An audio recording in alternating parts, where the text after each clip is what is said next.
Tema kita yang disampaikan oleh Majelis Sinode ialah keadilan dan perdamaian.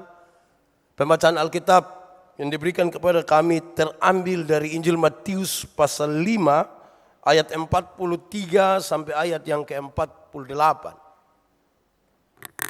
Injil Matius pasal 5 ayat 43 sampai ayat yang ke-48, firman Tuhan berkata demikian. Kamu telah mendengar firman, kasihilah sesamamu manusia dan bencilah musuhmu. Tetapi aku berkata kepadamu, kasihilah musuhmu dan berdoalah bagi mereka yang menganiaya kamu. Karena dengan demikian, kamu menjadi anak-anak Bapamu yang di sorga, yang menerbitkan matahari bagi orang yang jahat dan orang yang baik, dan menurunkan hujan bagi orang yang benar dan orang yang tidak benar. Apabila kamu mengasihi orang yang mengasihi kamu, apakah upahmu? Bukankah pemungut-pemungut bukankah pemungut cukai juga berbuat demikian? Dan apabila kamu hanya memberi salam kepada saudara-saudaramu saja, apakah lebihnya daripada perbuatan orang lain? Bukankah orang yang tidak mengenal Allah pun berbuat demikian? Karena itu, haruslah kamu sempurna, sama seperti Bapamu yang di sorga adalah sempurna. Demikian firman Tuhan. Berbahagia setiap orang yang mendengar firman, memelihara dan melakukan dalam hidup setiap hari. Haleluya. Haleluya. Haleluya. Haleluya.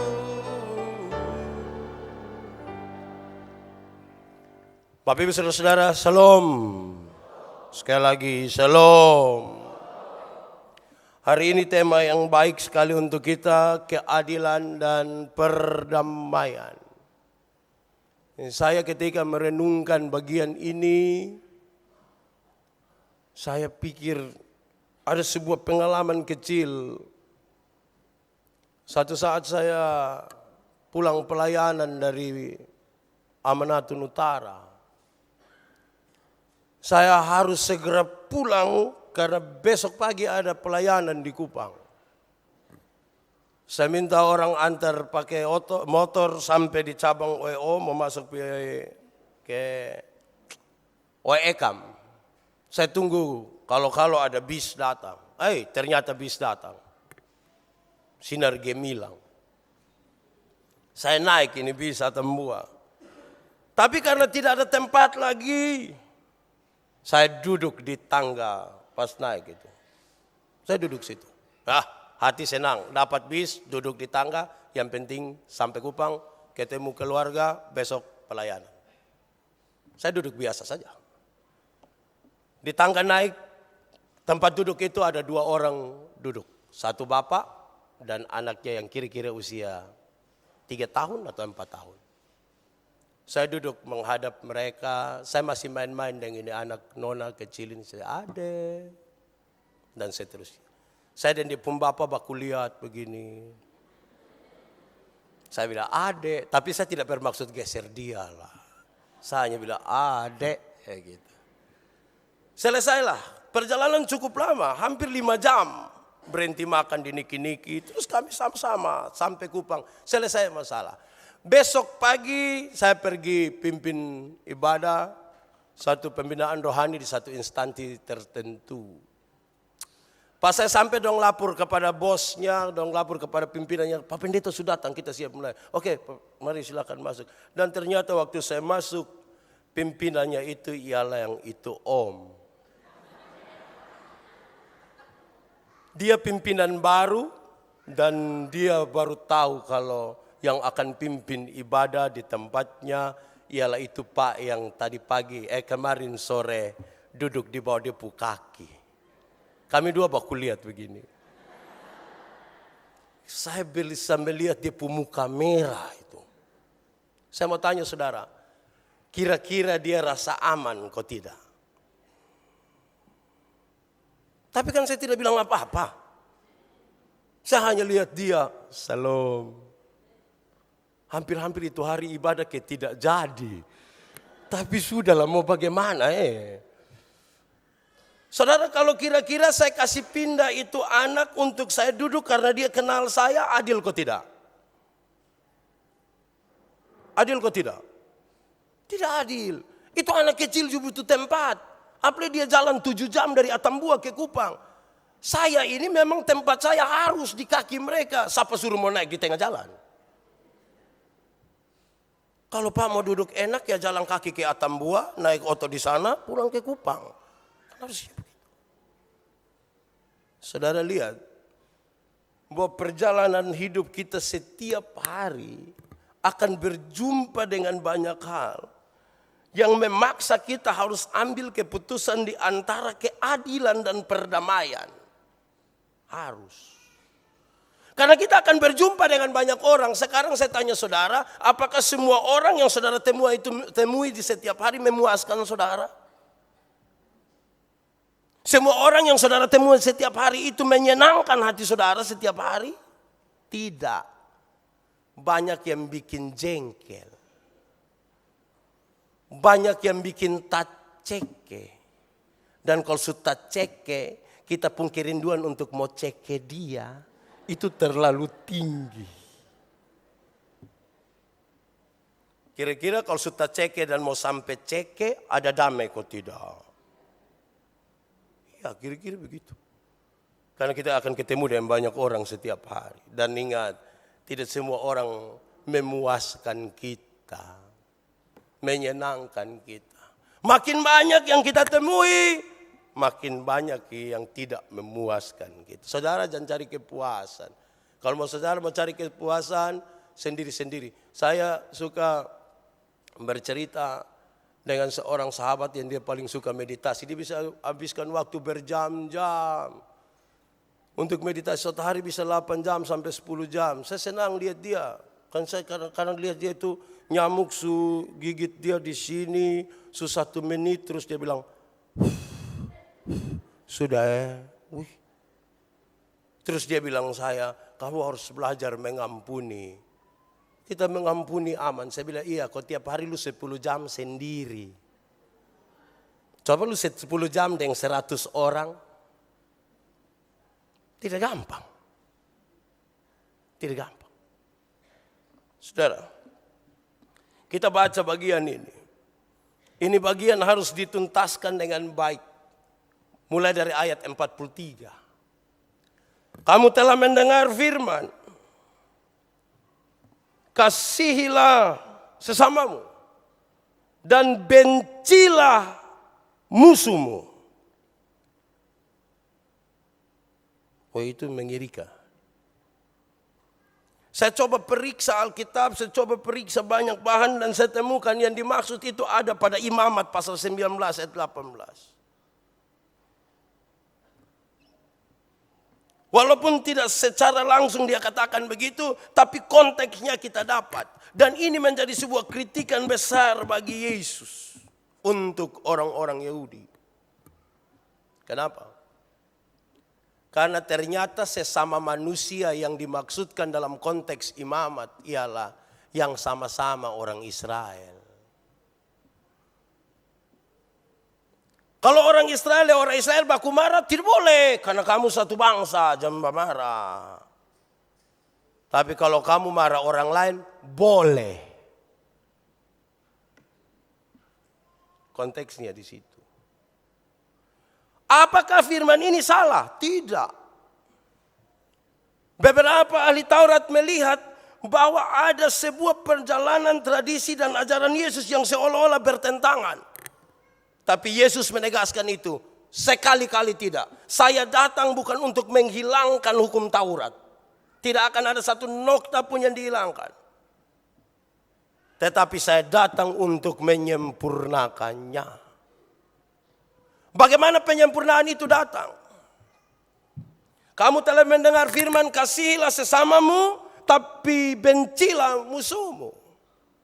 Apa maksudnya? Kalau kita bandingkan itu dengan Ulangan pasal 7, ada perintah Tuhan untuk bunuh kasmati orang-orang Kanaan. Apakah ini kemudian menjadi sebuah pertentangan? Yesus bilang tidak. Kenapa? Kalau kita baca Ulangan pasal 7 ayat 4, yang Yesus maksudkan supaya menegaskannya dengan kuat, yaitu supaya orang-orang itu jangan menggoda engkau, mengganggu engkau untuk tidak percaya kepada Tuhan. Supaya nanti di ujungnya kita temukan yang dimaksudkan dengan bencilah mereka adalah benci perilaku mereka dan tata ibadah mereka yang salah. Tapi orangnya jangan. Karena agama kesuburan Kanaan itu kan sangat menggoda. Kalau saya tergoda. Saya tidak tahu dari saudara. Karena apa? Mau doa minta hujan misalnya. Orang tua yang punya anak perawan, persembahkan itu bagi para imam. Terus di depan altar mereka bersetubuh di situ. Supaya merangsang dewa-dewi. Dewa-dewi bersetubuh dan air mani mereka turun sebagai hujan. Saya tergoda. Roh penurut Bapak. Satu kali saya bilang, jangan. Kedua saya bilang, jangan Yang ketiga tuh saya diam. Karena itu perilaku mereka marah, boleh, benci. Dia pun orang, jangan. Karena itu Yesus menegaskan dengan sangat kuat. Tidak cukup. Tetapi kamu harus berdoa bagi musuhmu. Memang kadang-kadang kita sulit bedakan di sini. Bagaimana mungkin dua hal ini bisa jalan? Marah orang, tapi berdoa kas dia. Itu ke berdoa untuk ceke kasmati. Kok ada tak ceke, kan tinggal buang ta. Tinggal ceke. Saudara-saudara, itu perjalanan hidup kita hari ini juga. Kenapa? Marah orang pusifat satu susah. Butuh kita belajar menghargai diri dulu. Kalau kita tahu bahwa kita ada salah. Karena kalau saya marah Pak Abineno, karena Pak Abineno tukang tipu. Saya marah beliau punya tipu, bukan marah bab tua pu orang. Tidak marah Pak Abineno, marah bab tua pun tipu. Kenapa saudara? Paulus bilang begini, untuk menegur kesalahanmu, aku tidak harus menjadi musuhmu. Karena itu dengan kasih, saya akan bilang kepada Pak Abineno, kakak, saya tidak suka kalau kakak menipu. Kasih itu. Jangan sampai bab tua baru sampai, dia sampai kita bilang, lu gimana kalau lihat bosom pemuka nih kayak itu marah badan. Hidup secara rohani, aktivitas rohani, tapi tidak mampu. Nah sekarang bagaimana dengan doa? Saudara, berdoa itu adalah cara terkuat dan cara terbaik untuk memeluk musuh. Itu kata status. Saya suka baca status bilang begini, berdoa adalah cara terbaik memelukmu dari jauh. Peluk itu dekat. Peluk apa kau bilang? Wah, tidak logis. Tapi saya kira betul. Doa cara terbaik untuk memeluk musuh. Karena kalau pi langsung ke Karmana, kuang. Pi baru bilang, pas kita baru sampai di sana, yang satu sudah datang. Bungkus kasih dia 50.000 kok dia. Cara terbaik. Doa adalah cara terbaik untuk memeluk mereka. Misalnya saya jengkel Agnes Monica. Oh, iya, kok biar, kok saya mau jengkel? Saya jengkel dia. Saya akan berdoa bagi dia, misalnya begitu. Tapi pertanyaan paling penting adalah doa apa? Doa apa? Karena dalam kitab ajaran tidak kenal doa kutuk toh. Jangan sampai tiap hari kita bilang tunggu kau naik ke tumu batu. Orang tua dulu bilang naik karena butku bambu dulu baru. Jadi kita tiap hari hanya tunggu kapan dia celaka. Pas dia pun celaka kita bilang itu. Iya toh. Su bilang. Begini-begini mulu panas. Yang panas itu di neraka saudara. Jadi kita ini kayak apa koang? Yesus bilang berdoalah bagi musuhmu. Tapi bukan doa untuk ceke. Berdoa supaya dia jadi baik. Nanti sebentar saya akan bicara. Karena kasih akan menolong kita sampai kepada pengampunan. Di situ baru akan ada perdamaian. Kalau tidak bisa. Kita pun tubuh sepertinya berdamai. Tapi pikiran dan perasaan tidak berdamai. Kau lihat dan tak cek. Saudara, Yesus tambah. Dengan demikian, kamu adalah anak-anak dari Bapakku yang di sorga. Kamu adalah anak-anak dari Bapakku yang di sorga. Itu kalimat hebat sekali. Kenapa? Itulah kalimat-kalimat yang paling suka dikutip oleh rabi-rabi Yahudi. Guru-guru agama itu di Yahudi paling suka kutip itu ayat. Ulangan pasal 14 ayat 1. Itu yang paling suka kutip itu ayat. Kamu adalah anak-anak dari Bapakku yang di sorga. Tapi Yesus menjelaskan bahwa kalau kamu adalah anak-anak dari Bapakku yang di sorga, dari Bapakku yang di sorga, maka kamu harus seperti Bapa, memberikan hujan kepada orang baik dan orang jahat, memberikan matahari kepada orang baik dan orang jahat. Itu baru disebut anak-anak dari Bapa yang di sorga. Saya rasa kayak berat saya nih. Yang orang baik kita kasih mah. Yang tidak baik, jangan sebut itu nama, racun. Racun. Saya titip batu, tidak akan, 1 kali saya. Bilang titip batu, padahal ini kayu. Saya titip batu, tidak akan. Kadang-kadang kita kasih, maka itu hari saya bilang kita cara kasih itu mengerikan. Mama mantu bilang, kok itu lupus saudara, itu ipar, kasih. Dia bilang, amin. Amin. Biar lu puas. Semoga lu memperubah bangka. Lebih kali sonus kasih. Daripada kasih, amin. Dasar turunan tukang minta-minta. Kenapa kita hidup kok sejauh begitu? Saudara, lalu kemudian ditutuplah ayat itu dengan kalimat ini. Hendaklah kamu sempurna. Sama seperti Bapamu yang di sorga adalah sempurna.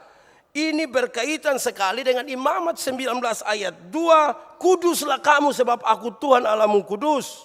Dan Ulangan pasal 18 ayat 3. Haruslah engkau hidup dengan tidak bercela. Kalau kita belajar dengan baik teks itu, terus kita baca ulang Matius pasal 5, dia menolong kita untuk hidup yang benar. Kata yang dipakai itu, saya tidak usah sebut dia punya bahasa Yunani, saya juga tidak mengerti, saya sebut yang bahasa Indonesia. Kata yang dipakai dalam tulisan itu memberi arti sempurna itu pakai arti tidak terbelah dua. Tidak satu ke kiri, satu ke kanan. Dua hal yang saling kontradiksi. Tidak. Satu. Tidak terbelah dua. Itu baru disebut sempurna kata yang dipakai dalam teks itu. Saudara-saudara, mari kita lihat implikasinya dalam hidup kita setiap hari. Dalam kaitan dengan teks ini. Pertama saudara-saudara, musuh. Ketika sebut musuh, Yesus kaitkan jatuh sama persis sejajar dengan sesama. Tapi Yesus balik. Kalau orang Yahudi memulai dengan kata sesama, Yesus mulai bilang musuh. Untuk sekedar mengingatkan mereka bahwa sesungguhnya musuh itu adalah sesama. Orang lah. Sesama manusia itu kan yang nama Mince, Yakobus, Yohanes, itu sesama toh. Tidak mungkin dogi, babi, itu sesama manusia, itu sesama binatang.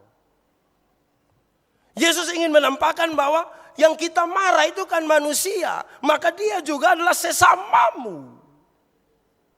Jadi kalau engkau marah kepada musuh, maka engkau sesungguhnya tidak mengasihi sesama. Kalau engkau marah kepada musuh karena dia manusia juga, maka dia bukan sesama. Begitu. Apakah begitu? Tidak. Karena manusia juga adalah sesama. Baik yang baik, baik yang jahat. Selanjutnya saudara-saudara, penjelasannya mengatakan, kalau begitu ketika kita bisa berdoa bagi sesama yang benci, yang marah kepada kita, maka kita pun level agak naik sedikit. Level hubungan dengan Tuhan dan dengan sesama agak naik sedikit. Memang berat. Berat. Karena saudara bayangkan kita pernah punya pengalaman buruk dan menjengkelkan. Lantas tahan sudah 27 tahun ini. Terus kita mau berdoa, Tuhan, terima kasih. Tuhan. Dari tidak mampu berdoa sampai mampu berdoa bagi musuh, level naik.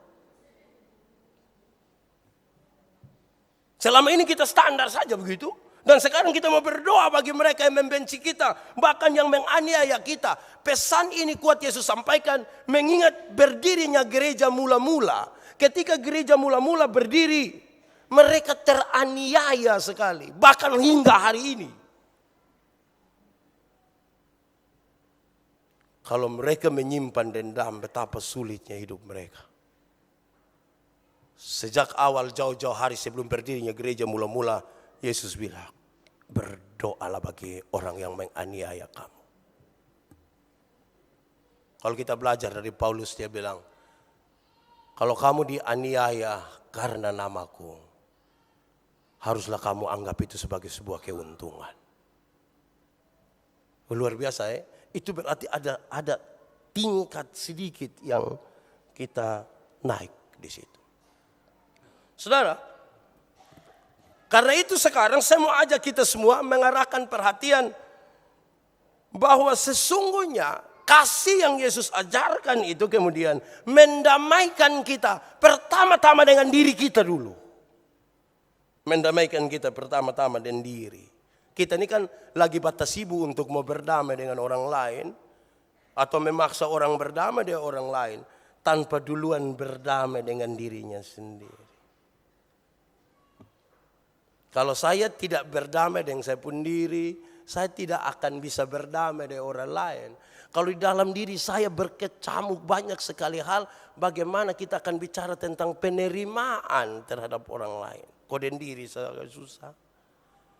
Kalau sudah tidak lagi bisa berdamai dengan orang lain, betapa sulitnya kita berdamai dengan Tuhan. Karena yang kelihatan saja tidak kita damai, apalagi. Terus kita bilang, saya dan Tuhan. Tidak bisa. Pertanyaan pentingnya, Saudara, apa yang harus dilakukan? Apa yang harus dilakukan? Yang harus dilakukan adalah yang paling utama. Ini paling utama. Kasih itu mendorong kita untuk melepaskan pengampunan. Karena perdamaian tidak akan pernah ada tanpa pengampunan. Saudara, saya mencatat bagi kita 5 hal kenapa pengampunan itu penting dalam perdamaian dengan diri, dengan orang lain, dengan Tuhan, dan kasih yang mendorong kita untuk mengampuni. Baru keadilan, perdamaian bisa jalan. Jadi antara keadilan, perdamaian, dan situasi itu harus ada pengampunan di situ. Kalau tidak ada, tidak bisa. Saya mencatat 5 hal. Yang pertama, jika kita tidak mengampuni, kita berdosa kepada Tuhan Allah.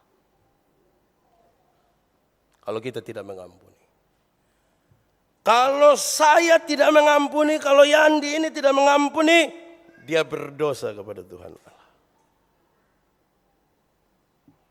Karena kalau kita belajar dari Matius pasal 19 tentang perumpamaan tentang pengampunan, dia bilang, ini orang sudah dibebaskan dia hutang 100 juta rupiah waktu itu, 2000 tahun yang lalu. Kok dia pun teman yang hanya berhutang 100 dinar, dia tidak ampuni, dia wajib mendapat hukuman. Dia bersalah. Itu berarti kalau kita tidak mengampuni, kita berhutang. Hutang. Saya kira tulisan ini betul di kios-kios di kampung suka tulis, negara hancur karena bom, kios tutup karena bon. Bon sama dengan hutang. Bikin rusak diri itu, menghancurkan diri. Terus saya baca satu status berapa hari lalu, yang status itu bikin senyum, kayak apa kok. Itu status bilang begini, supaya Anda diingat oleh seseorang. Supaya Anda diingat oleh seseorang. Pinjamlah dia uang. Itu orang akan ingat terus. Makin besar pinjaman, ingatan makin tajam, Bapak. Setiap kali lihat kita tuh ke 100 juta. Kita pun nama tuh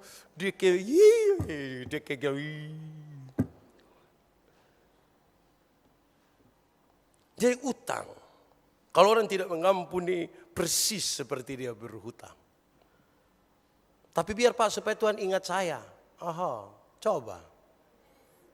Siapa yang tidak mengampuni, dia berdosa kepada Tuhan Allah. Yang kedua, saudara-saudara, siapa yang tidak mengampuni, dia tidak memahami arti dari penyaliban Kristus di salib. Dia tidak paham itu. Kenapa Yesus disalib? Karena kita berdosa. Lantas permintaannya, ampunilah. Tapi kita tidak mengampuni. Berdosa. Coba cek saudara. Siapakah yang paling kita jengkel, Yang paling jengkel kita, makin jengkel sebenarnya orang-orang yang dulunya pernah kita sayang. Semakin sayang makin jengkel. Apalagi itu orang ketiga. Seandainya bisa suanggi dia. Siapa yang tidak mengampuni, dia tidak memahami karya Yesus di salib. Ketiga, siapa yang tidak mengampuni, sesungguhnya dia sementara berencana merusak persekutuan tubuh Kristus. Alkitab mencatat tubuh Kristus ini, kepala Kristus, tubuhnya adalah persekutuan jemaat. Kita masing-masing dengan karunia-karunia kita. Ada yang digambarkan sebagai tangan, mata, kepala, hidung, segala macam. Itu satu. Tanpa pengampunan sulit untuk bisa bersatu. Itu hari kan saya bilang kepada saudara, siapa yang malam-malam perut sakit kau mau pi WC, terus kaki bilang di dia bilang, perut, lu jamara beta agak capek jadi lupi sendiri. Tidak bisa. Suka kau tidak suka kaki bersih kau kotor pi semua. Saya bilang kepada saudara, Alkitab bilang kalau tangan apa, kalau mata apa, tangan terluka, mata ikut menangis. Kalau mata menangis, tangan ikut melap.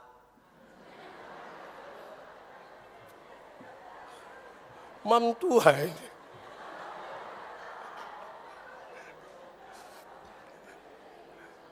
Kalau tangan terluka, mata menangis. Kalau mata menangis, tangan turut melap. Saudara mengerti toh? Nah itu. Yang penting saudara mengerti. Daripada saya pakai kata menyeka. Saya juga tidak mengerti. Melap. Jadi kalau kita tidak mengampuni, pasti ketika tangan terluka, mulut bilang, surasa, enak. Ya kalau kita tidak mengampuni, kita merusak persekutuan tubuh Kristus. Saudara lihat ya kalau pasangan yang menikah, suami istri menikah, duduk di pelaminan situ, baru ternyata keluarga dong ada bamara. Mama mantu satu kemen lihat begini. Mama mantu satu merusak. Kenapa keluarga rusak? Kenapa persaudaraan rusak? Kenapa persekutuan rusak? Intinya karena tidak mengampuni. Ketiga, empat. Saya masih sadar. Keempat, siapa yang tidak mengampuni? Jikalau kita tidak mengampuni, kita memberi ruang kepada iblis untuk bekerja melalui kita. Kalau kita tidak mengampuni itu, iblis yang lagi kerja ikut kita. Makanya kita tunggu dia waktu celaka. Itu aku bilang. Aku bilang. Itu pekerjaan iblis. Kalau kita tidak mengampuni, kita kasih ruang di iblis untuk bekerja. Dan yang terakhir saudara, siapa yang tidak mengampuni betapa susahnya dia. Kenapa? Karena pengampunan adalah kunci dari sebuah pemulihan dan pertumbuhan. Siapa mau bertumbuh di dalam iman, siapa mau bertumbuh di dalam Kristus, langkah paling pertama adalah melepaskan pengampunan. Kalau tidak mengampuni, saudara tidak bertumbuh. Badan saya yang tambah besar. Apa?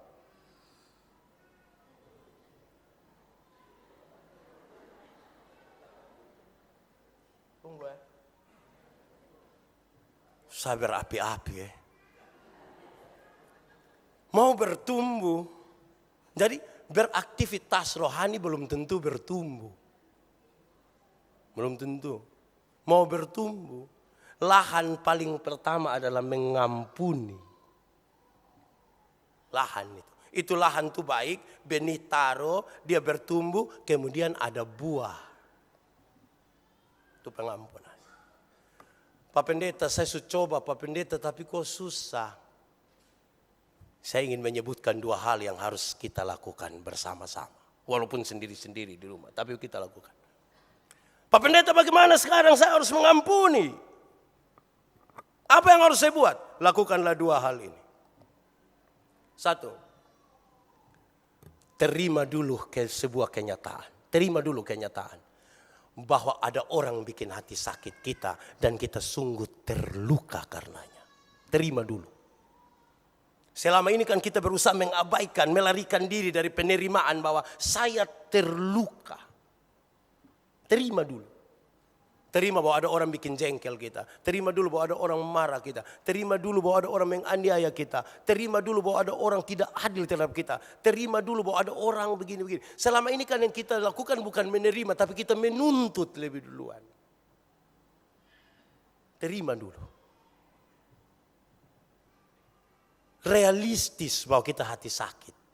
Buang kita pun topeng-topeng. Terima dulu kenyataan bahwa saya hati sakit. Ada orang bikin hati sakit saya dan saya terluka sekali. Terima itu dulu. Selama ini yang kita lakukan adalah kita menuntut. Dia harus datang. Dia adil. Itu hari kalau mama lahirkan saya, mama langsung mati, dia tidak ada. Lu kasih tau dia, dia tidak ada. Saya kakak, datang. Itu tuntutan. Kalau dia tidak datang, kasih tau dia, 7 turunan. Saya tidak kenal dia. Kamu hidup juga tidak sampai 7 turunan. Hanya 70 tahun, 80 tahun. Tapi itu kebanggaannya juga ialah penderitaan. Ya toh?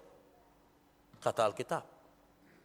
Paling-paling saya ingat ini pensiunan dong kalau baca cerita dong hanya bilang, Bapak pu angkatan semua sulewat. Tinggal Bapak. Bapak parah juga. Kebanggaannya penderitaan. Asam urat lah. Segala macam. Paling-paling bermain dan cucu.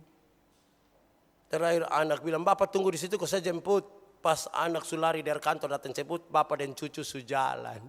Itu anaknya, kayak mau ramas bab tua. Paling kebanggaannya hanya itu kok. Kebanggaannya hanya itu. Nah, saudara-saudara, terima dulu kenyataan. Jangan menuntut duluan. Terima, saya terluka tuh. Setelah terima kenyataan baru lakukan yang kedua. Berdoalah kepada Tuhan. Tuhan tahu saya hati sakit Tuhan. Tuhan tahu saya hati sakit. Apa yang terjadi nanti? Saya ingin pelan-pelan di sini supaya menuntun saudara. Mulai dari pengampunan itu ada 5 hal yang kita tahu. Yang kedua 2 hal yang dilakukan setelah pengampunan. Yang ketiga apa yang kita dapat. Saudara, pengampunan itu karena kasih yang mendorongnya. Tunggu saudara. Ada 3 hal yang kita lepaskan. 1. Dalam pengampunan itu kita melepaskan energi negatif kita. Kita melepaskan pikiran negatif kita tentang seseorang. Dan saya lepaskan. Saudara bayangkan kalau bertahun-tahun hidup hanya dengan energi negatif di dalam diri. Dengan pengampunan saya melepaskan itu. Pikiran-pikiran negatif saya tentang seseorang, energi negatif saya tentang seseorang, saya lepaskan di situ. Saya bebas sekarang. Sebab kalau berpikir negatif itu tidak baik. Itu tidak bisa lihat orang pun senang, tidak bisa. Tidak bisa. Yang ada nanti hanya ada iri hati. Yang itu hari saya bilang penyakitnya ialah penyakit takuju.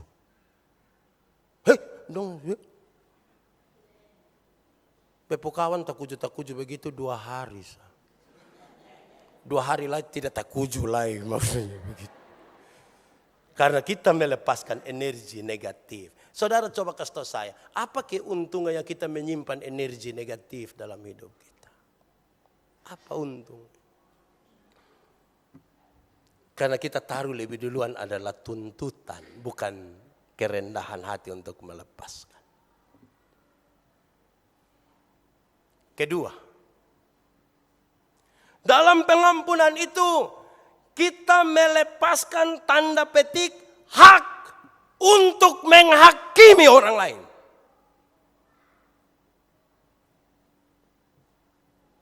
Dalam bahasa lain saya ingin bilang, kita tidak ada hak untuk menghakimi orang lain. Kecuali hakim. Tapi soal penghakiman yang lain.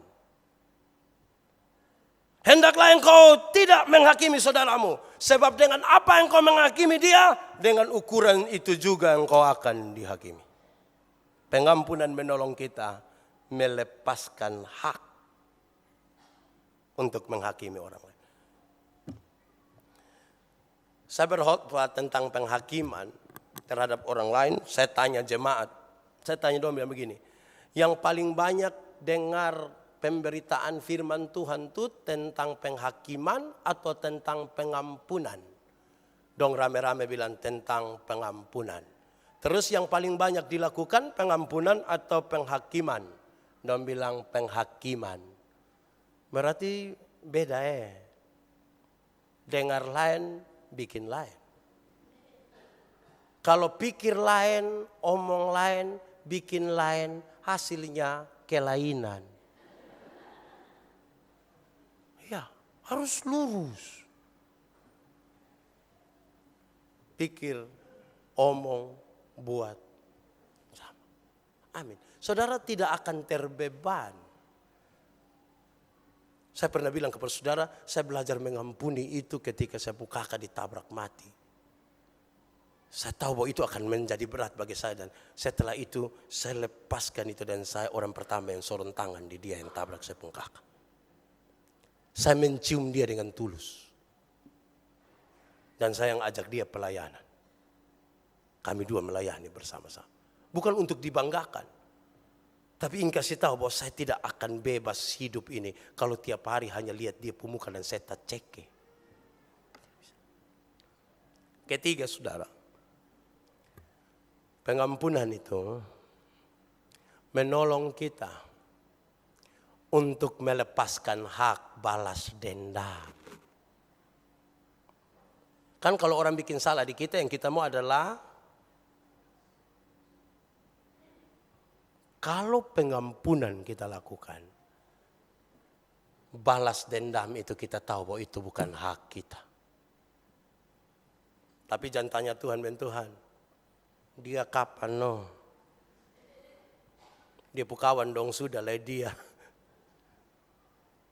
Pengampunan menolong kita melepaskan. Nah saudara lihat kalau begitu kemudian kita akan memahami pengampunan itu sebagai sebuah pertukaran. Karena kita sudah lepaskan energi negatif, kita sudah melepaskan hak untuk menghakimi, kita melepaskan hak untuk balas dendam, maka terjadi pertukaran. Ini sudah saya buang, maka sekarang yang akan masuk ialah Roh Kudus di dalam hidup saya. Dan kalau Roh Kudus sudah masuk di dalam hidup saya menjadi berkat. Saya ingin tekankan kembali, ingat kita akan ketemu orang setiap hari dan tidak semua orang akan memuaskan kita. Sekarang jangan hidup tergantung di orang lain Jangan hidup tergantung di orang lain pun cara berpikir, jangan hidup tergantung itu orang pun cara bergaya, jangan usah. Mari kita urus itu kita. Saya juga bilang enggak usah. Nah, pakai kita pun hidup kan kita mau aman. Kenapa kok orang lain yang minum sopi kita yang mabok? Mari kita lepaskan itu supaya hidup kita begitu.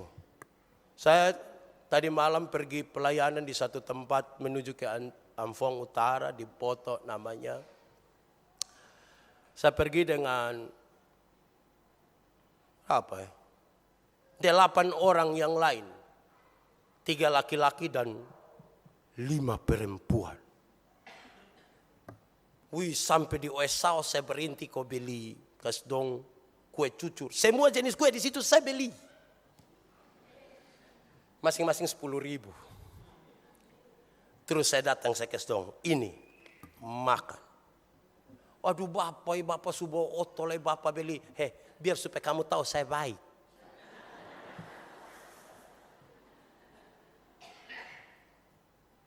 Kami pulang, saya sampai rumah tadi pagi jam 3 pagi. Saya tetap bawa otot kasdong. Aduh bapak ini terlalu baik. Dia bilang, berasa kebe pun telinga susesak dia mau sumpu om. Itu supura-pura ba omong. Son usah, itu barang dong son omong keluar. Son usah. Itu pencitraan namanya. Lakukan saja yang perlu dilakukan. Ya. Sampai Kupang saudara-saudara, dorang 8 orang saya antar masing-masing di rumah. Kurang apa saya? Pas turun kalimat yang sama, bapak telah cukup. Pencitraan lagi. Hei, saudara, berhenti sudah pencitraan. Berhenti. Mau mengampuni saja. Kalau saudara terluka, jujur kepada diri dan kepada Tuhan, saya terluka. Berhenti dengan pokoknya besok lupa, beta kotong anak dalam Tuhan tuh, aduh.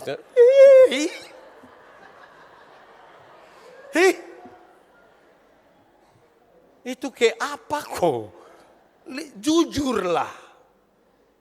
Jujur itu penting bagi diri. Jangan jujur pi orang lain. Ini diri ini. Kesalahan kita di mana saudara? Kesalahan kita tadi. Kita mulai dengan tuntutan. Bukan mulai dengan penerimaan. Yesus lagi mengajar kita tentang penerimaan. Bukan tuntutan. Saudara pulang bikin ini. Saudara paling jengkel siapa? Saudara tahu berkat Tuhan melimpah atasmu. Saudara tahu teks yang Tuhan pakai terakhir di ayat 48 tentang kalau engkau memberi salam, orang berdosa juga memberi salam. Orang Yahudi itu kan selalu memberi salam dengan bilang shalom apa lagi? Aleihim. Biasa dengan kata dasar aleha itu. Artinya apa? Ini sebuah doa. Doa supaya orang yang mendapatkan salam itu dia bahagia secara jasmani dan rohani. Itu doa. Bagaimana saudara memberi salam tanpa sebuah ketulusan dan penerimaan? Pencitraan saudara. Pencitraan. Mari tulus, jujur. Saudara pulang dan saudara akan diberkati. Tidak akan ada pemberitaan firman Tuhan yang pulang dan sia-sia. Tidak ada. Asal kita mau rendah hati sedikit di hadapan Tuhan. Kalau Roh Kudus sudah masuk dalam kita, kita bertumbuh dan kita berbuah. Level kita naik. Bukan dari itu hari itu, dari tadi hanya di naik. Satu level. Saudara, itu baru mimpi besar tentang keadilan dan perdamaian ada. Justice and peace. Saya ini kayak apa ya? Sumaju sedikit ini. Selama ini kita berteori. Dan terima kasih pemberitaan firman Tuhan hari ini mengajar saya dan mengajar saudara. Untuk apa? Untuk menemukan betul-betul ada keadilan dan perdamaian. Kalau tidak, senyum kita tidak tulus. Kalau tidak, sapaan dan salam kita tidak tulus. Itu yang luar biasa. Nanti orang akan bilang, yang begini nih baru pernah kita lihat. Sekali lagi saudara, saya ingin menutup bagian ini. Saya ingin katakan kepada saudara, tiap-tiap hari kita ketemu dengan banyak orang. Dan tidak semua orang akan memuaskan saudara. Kalau kita tidak belajar untuk hal itu, betapa energi negatif terlalu kuat di dalam hidup kita. Kita tidak aman. Mari kita tunduk kepala di hadapan Tuhan Allah.